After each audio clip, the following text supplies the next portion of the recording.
RubyKaigi の皆さん、こんにちは。私はブラジルの秋田ファビオ誠です。どうぞよろしくお願いします。僕は初めて日本へやってきました。嬉しいことは夢に思っていた RubyKaigi に参加できたことです。残念ながら私は日本語があまりうまくできませんで、今日の講演には英語でお話しさせていただきます。その前に一つ、いらないかもしれないけど、松本さんと Ruby コアの皆さんにお礼言いたい。心から感謝いたします。これからも発展をお祈りします。それじゃあ、これからは英語を述べさせていただきます。ぜひ見ていただいてください。Okay, so I'm gonna speak in English because my Japanese is not so good, so that I can keep on going. And I'm gonna try to explain a few of the experiences that we have in South America with Ruby. So if you don't know, oops, just one second, forgot the controller. There you go, okay. Okay, so I don't know if you know about myself. My name is Fabio Akita. You can read my blog, which is akitaonrails.com, or my Twitter, which is akitaonrails. Most of my posts are in either English or Portuguese, mostly Portuguese, but I think you can at least try Google Translator. I don't know if it's going to work very well. And just to explain my background, I've been working in this industry for a long time, and I mean a long time, since the end of the 80s. So I started with several languages, and I've been shifting technologies, shifting platforms, and also I've been doing a lot of work in several different markets. So it's not only working for web development, but I've been working since the 80s for desktop development, client-server applications for small companies. Then in the 90s, I got into publicity agencies, so multimedia CDs and Photoshop stuff, Flash, Director, several different kinds of multimedia development, and the starting of the web. Then I got to a few startups there in Brazil, a few of them that in the beginning, the first bubble, then the bubble crashed. And when the first bubble crashed, I went straight to the corporations and big companies, SAP, Enterprise Java, and companies like that. And finally, in a few years ago, I started working with communities. So the idea is that I've been into several different markets, not only web development. And this is important because if you don't understand how the other markets work, it's difficult for a person in my role, for example, to evangelize a technology, because I would be only seeing one angle of how it's used. So it was very important for me to be able to do all these different works. And as I said, I come from Brazil.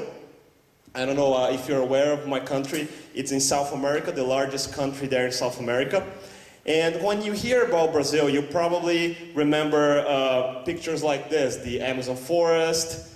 Probably you remember about Rio de Janeiro, the beaches, of course our soccer, and mainly the carnival festivals that we have and stuff like that. So it's a great place for you to visit. So please, if you have the chance, come to Brazil.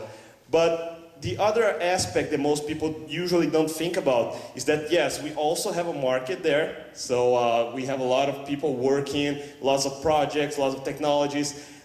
Just so you have a glimpse of how big the country is. Brazil now has around almost 200 million people, so it's big. It's larger in population than Japan, I think. It's smaller than the US, something in the middle.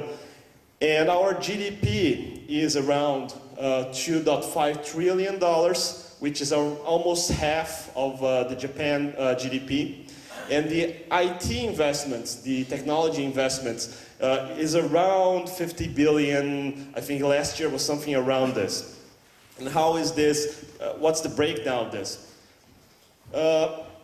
It's not an official number, but you can get the feel of it. The finance market, 17 billion. The government takes around 13. And the most important of all, the IT services. So the service providers, the consultings, the software houses, products, and all the ecosystem around IT is around 23 billion, which is the largest portion. So that's my market, that's where I work for. And there are several big companies in Brazil that provides IT services. So a few examples that some of them you may know, such as IBM, for example. And you have HP, and you have big companies like Capgemini. And those companies are just examples of IT servicing consulting firms and software factories that have around, I don't know, each 5,000 professionals, 10,000 professionals. So if you get all of them, maybe you have here, I don't know, 20,000 developers. And this is only for the government, financing, and the big corporations. And finally, let's talk a little bit about Ruby and Rails. So Ruby and Rails, I started looking at Ruby and Rails around 2005, probably something around that. And how did it start? So one thing that I do every day for the last, I don't know, 15 years without a break is to read. So I read a lot. I subscribe to dozens and dozens of news sites, blogs, and not only about one technology. I usually subscribe to Perl sites, to Python sites, to Java sites, to SAP sites. And all of a sudden, in 2005, I was reading, and websites like this started to show up, such as O'Reilly, talking about Ruby. The server side was a Java site, talking about Ruby, and Slashdot about Ruby. And so there were a number of websites that were talking about Ruby and, of course, Rails. And I was like, well, I heard about Ruby before, like in 2001, but no one was doing anything with Ruby, so I just didn't look it very much. And all of a sudden, I see this Ruby word in every website that I read daily. So what's the catch? Then I went to the RubyOnRails.org site, and I saw the 15-minute screencast. I think every one of you saw the famous screencast where DHH do the oops thing.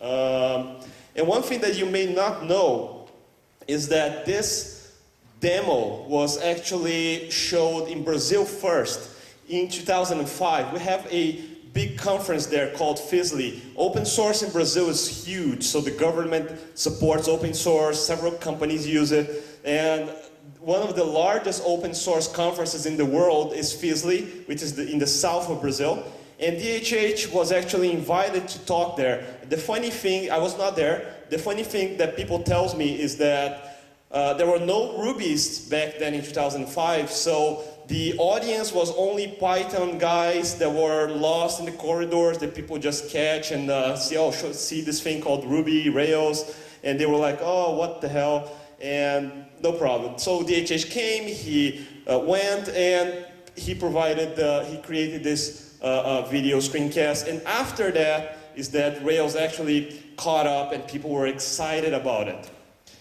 And of course, if you are at RubyKaigi and you use Ruby or you already read about it, you know that I don't have to convince you that Ruby is fantastic. So Ruby is great, it's beautiful, it's fluent. If you already work with Java or PHP, you know that the aesthetics of Ruby is different. And I don't have to convince you about this. But there was a big problem.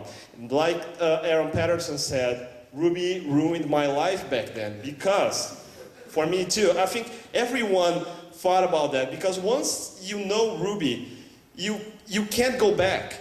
You feel pain when you go back. You have to do your daily work, you open your Eclipse IDE and you go, oh damn. And back then, I was working with SAP and Java Enterprise. So I was like, oh damn, what am I gonna do? What options do I have now? Because I shouldn't have read those blog posts about Rails, god damn it. And komata, doshio. And I had two options. That's the only two options that most people think about. So the first option was, okay, so I'm gonna leave Brazil, move to Silicon Valley, and work for some new startup that's using Rails. That's one way to do it. The other option, which 99% of people choose, okay, I give up. I'm not going to use Ruby. My company's not going to use Ruby, so it's not for me. I'm going to still do Java, and that's it. But there was a third option back then, and I remember very clearly because I was with my wife in my apartment. It was a Wednesday night in April of 2006. Where I decided to, okay, so I don't want to leave Brazil, and I don't want to give up because I love technology, and I don't give up on things I like. So what if I try to create the market where I work on? Crazy idea.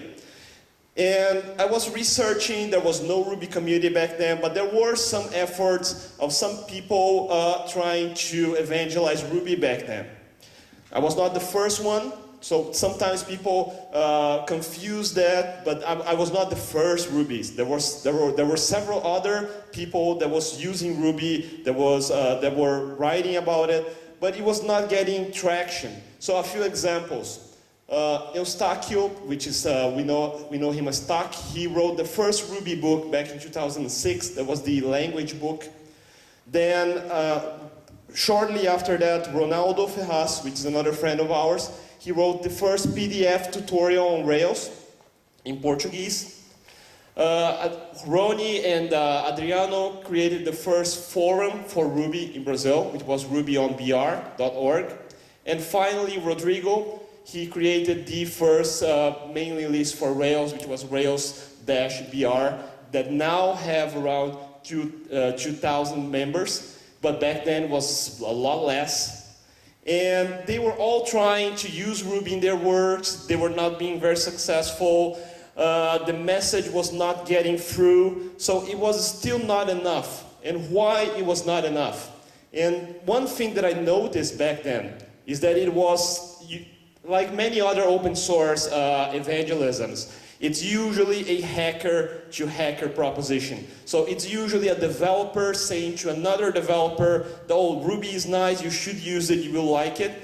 But the problem is that the other developer is not the one that pays your salary. It's not the one that will provide jobs. So it's a little bit slow to do it that way, to go through the developer layer. So you have to do a little bit more than that.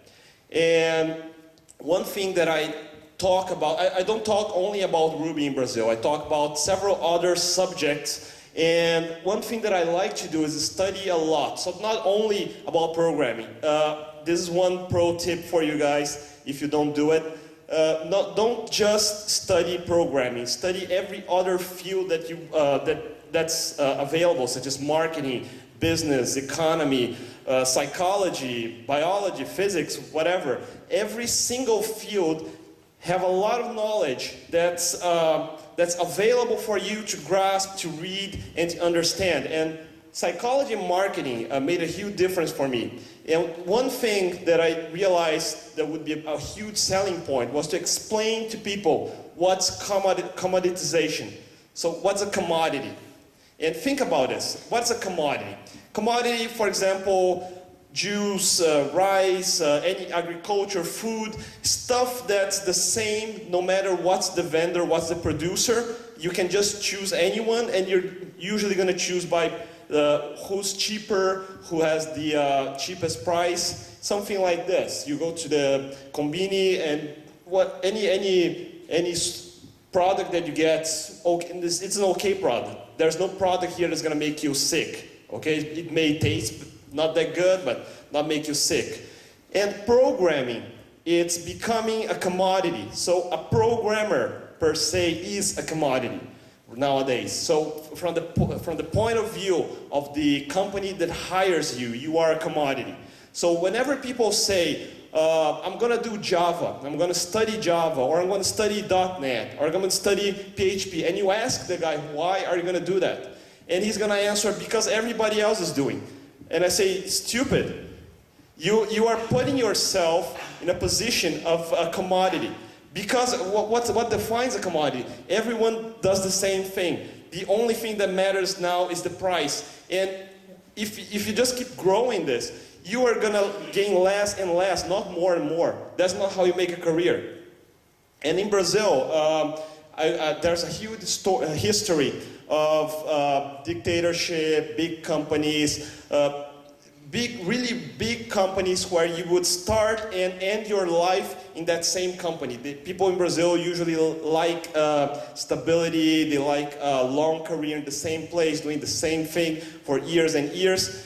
So most of our parents and our grandparents, they are very conservative. They don't like to take risks. So the Brazilian mindset's usually not very dynamic. It is nowadays, but it's not in the previous generation. So Brazilians are very risk averse. That's why they will usually go where most people are going. So I knew those things, so I knew how to start.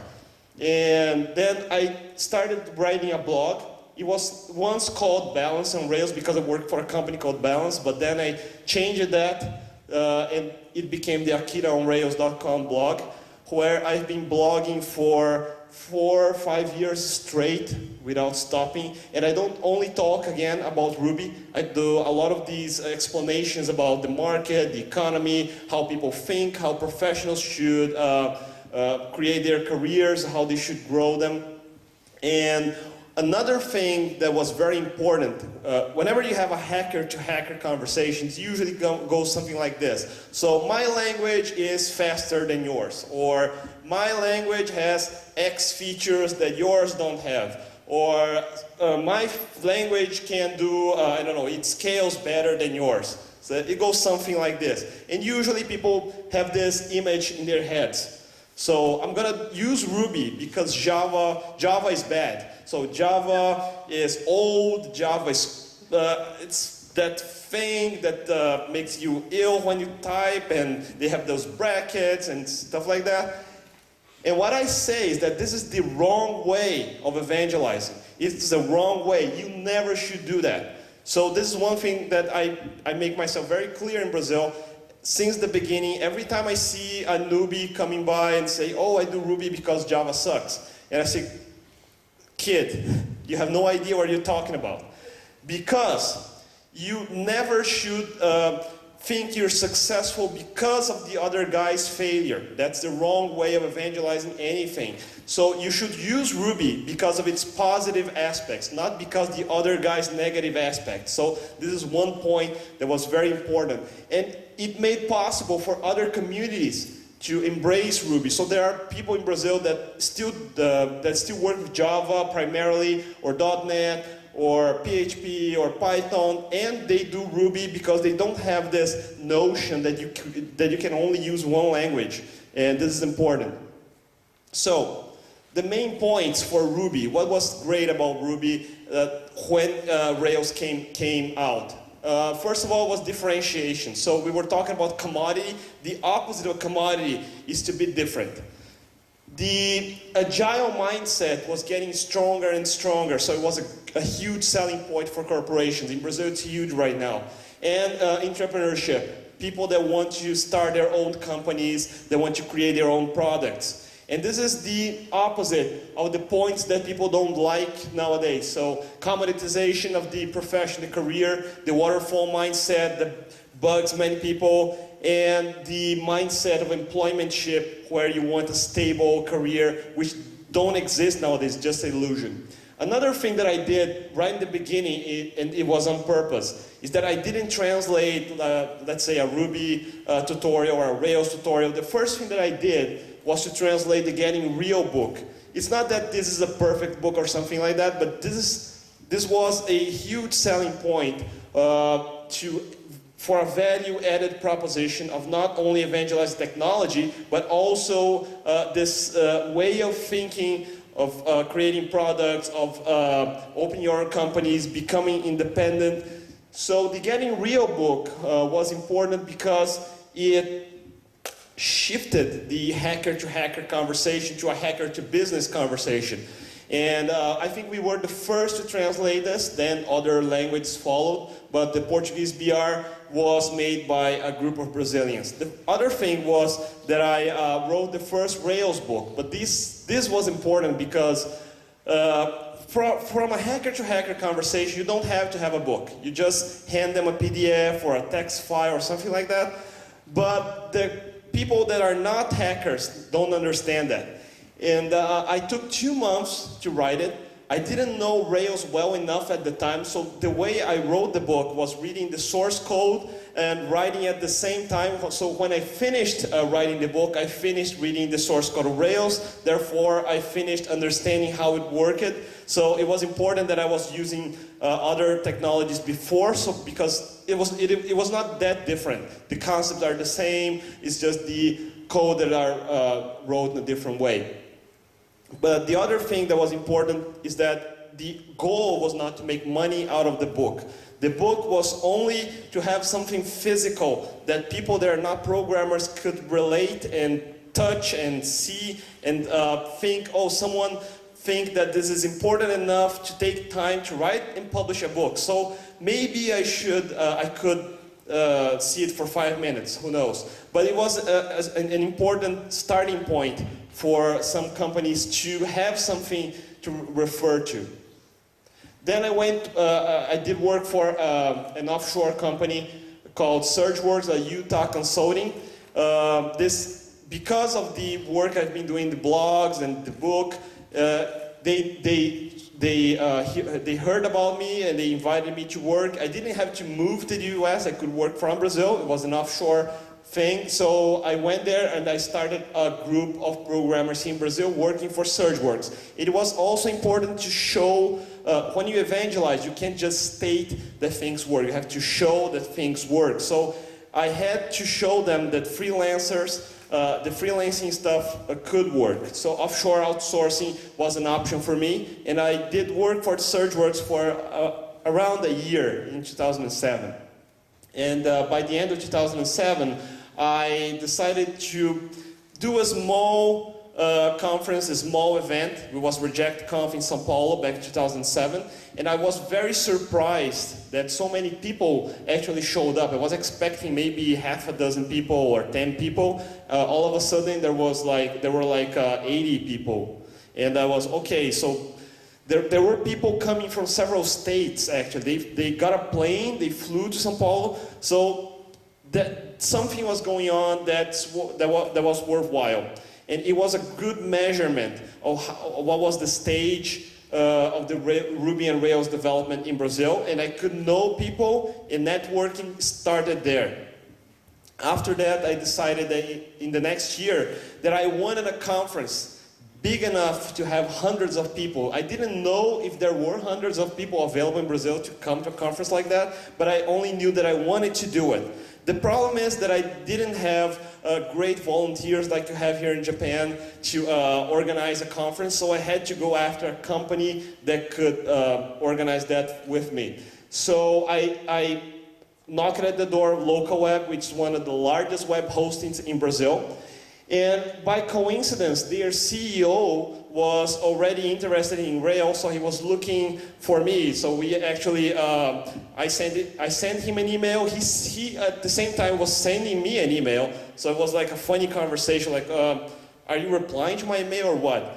And we made a meeting, and I was talking about, I made them a proposition of creating a conference about Ruby, about Rails. And they made me a proposal to go work for them. So I left SurgeWorks and I joined LocalWeb with the mission of creating this conference and adding support for Rails inside the shared hosting service of LocalWeb, which is the largest in Brazil and South America. So it was a good option for me to show that a big company supported Ruby. So when a big company supports Ruby, you now have a big name support.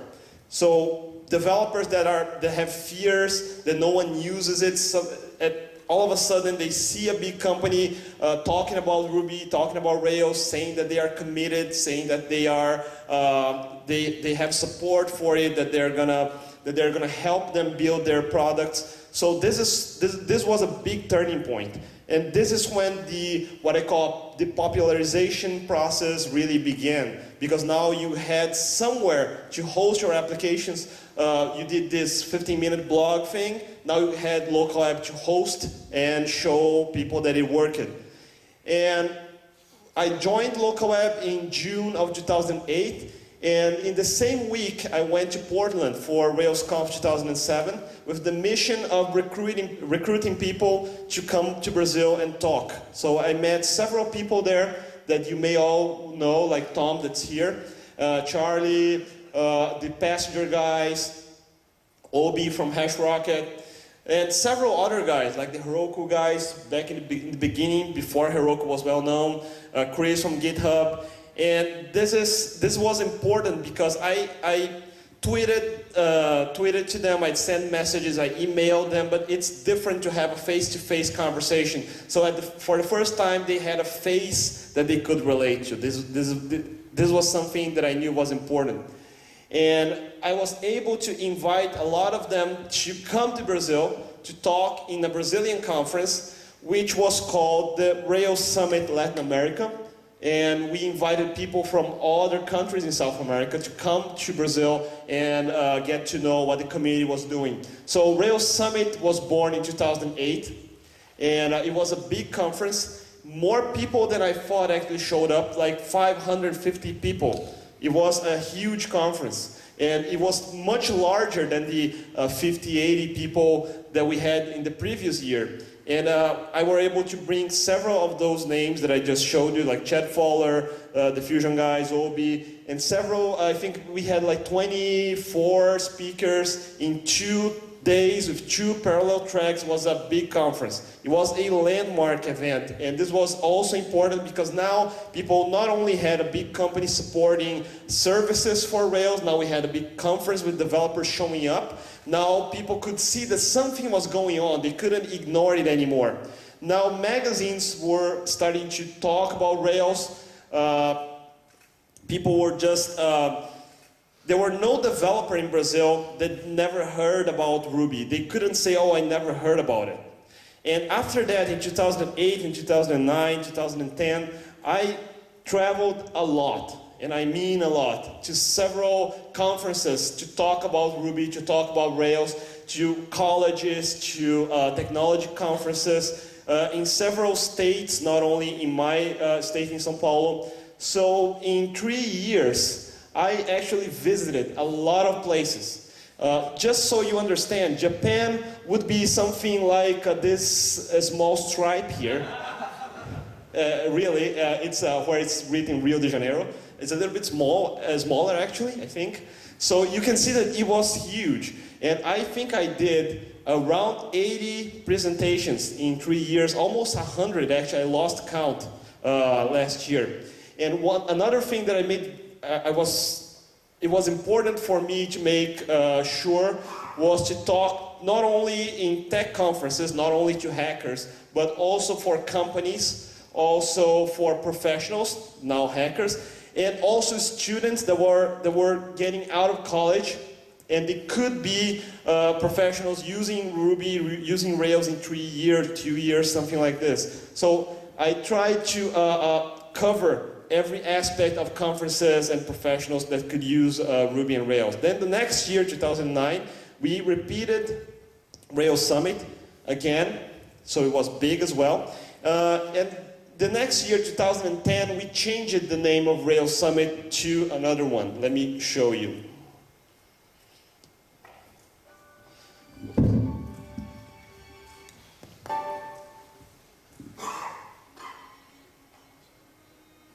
Oops, sorry.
I made this video in the middle of the conference last year.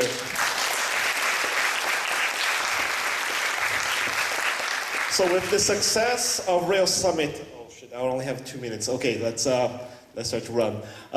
With the success of Rails Summit, I decided that it was time to change the name to RubyConf. So it was also part of the plan that because Rails was so successful in the US in 2005, 2006, I could use it as a lever to bring Ruby. So I first started with Rails, and then I changed it to Ruby so it could be, we could reach a larger audience than just web development. So that's why in 2010 I decided to change it to RubyConf, and then in 2011, this year, we're gonna have it again, RubyConf Brazil.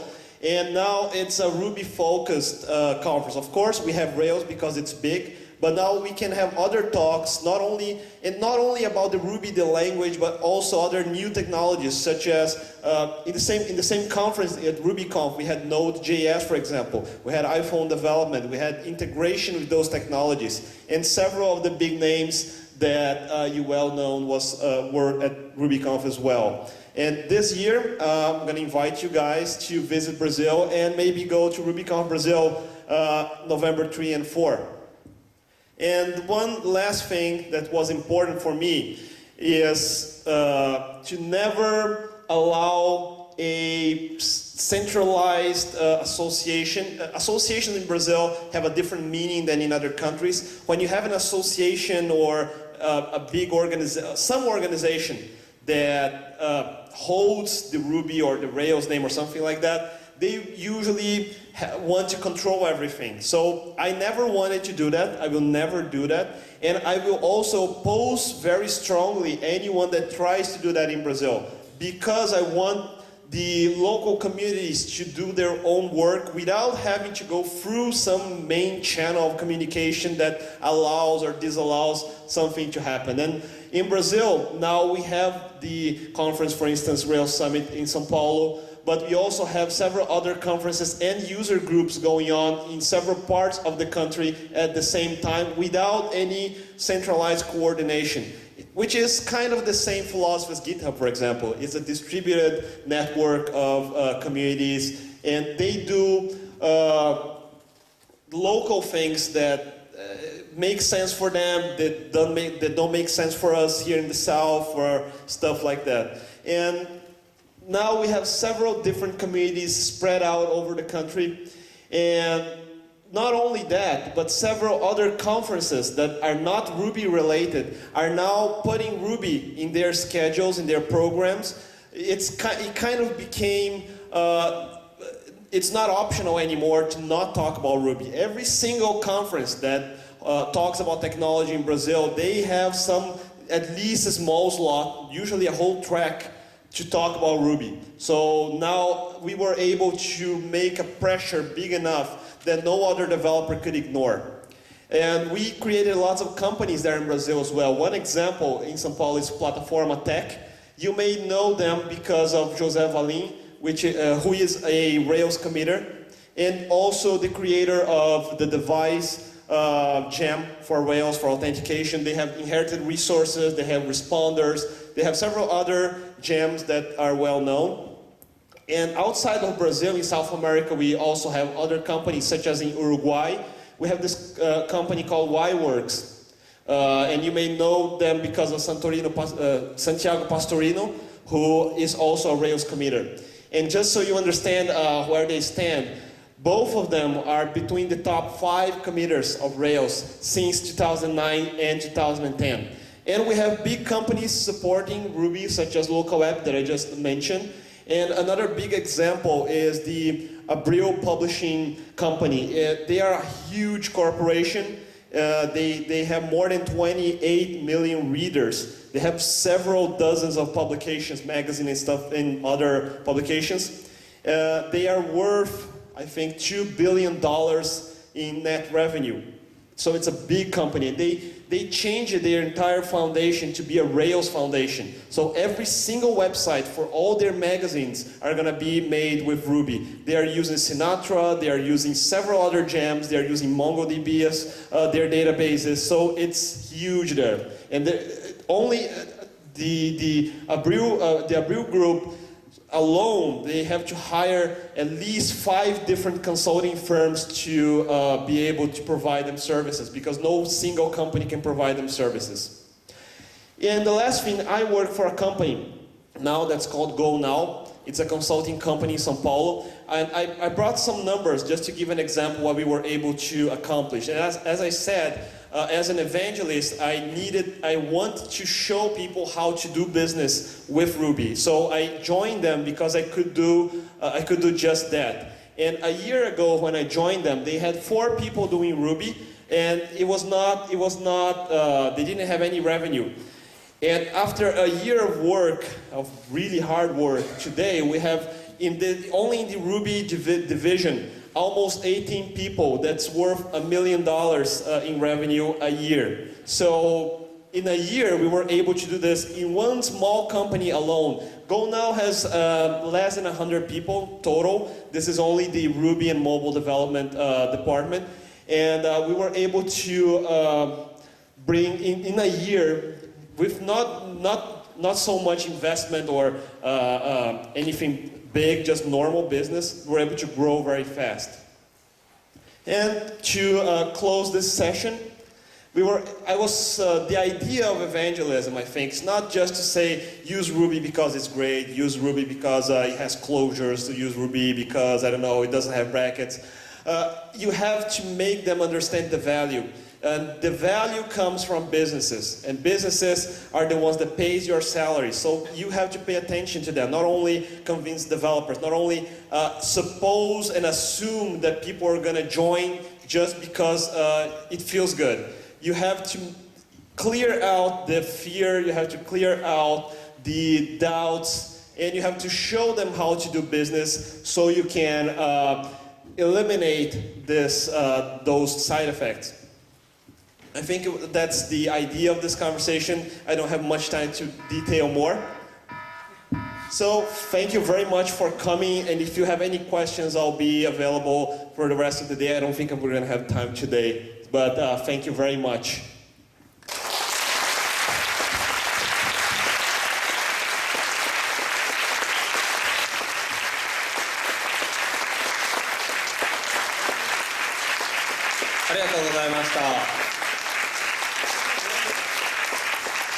Can I have 1 minute? I just want to show one last thing. Is that possible? もう一言だけ言わせてくれって。あ、どうぞ。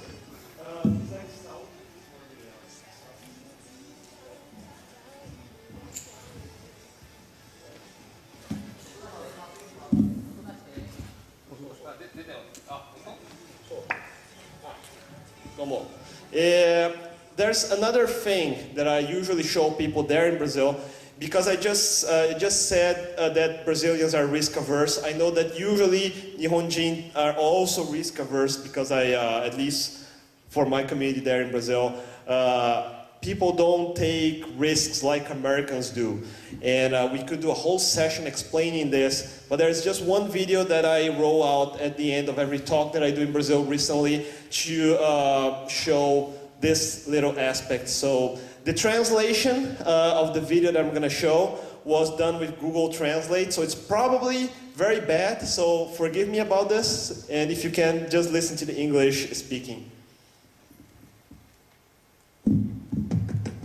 Dismissed from drama school with a note that read, wasting her time, she's too shy to put her best foot forward. Turned down by the Decca recording company, who said, we don't like their sound and guitar music is on the way out. A failed soldier, farmer, and real estate agent. At 38 years old, he went to work for his father as a handyman. Cut from the high school basketball team, he went home, locked himself in his room, and cried. A teacher told him he was too stupid to learn anything, and he should go into a field where he might succeed by virtue of his pleasant personality. Fired from a newspaper because he lacked imagination and had no original ideas. His fiancée died, he failed in business twice, he had a nervous breakdown, and he was defeated in 8 elections. If you've never failed, you've never lived.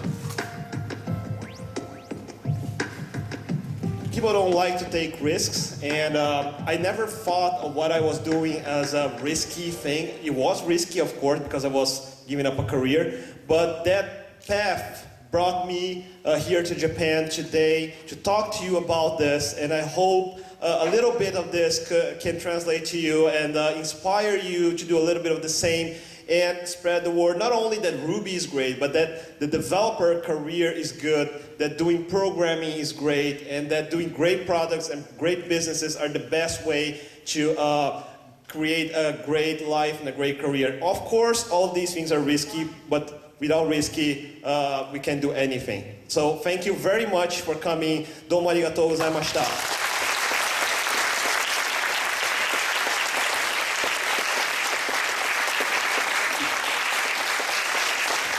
どうもありがとうございました。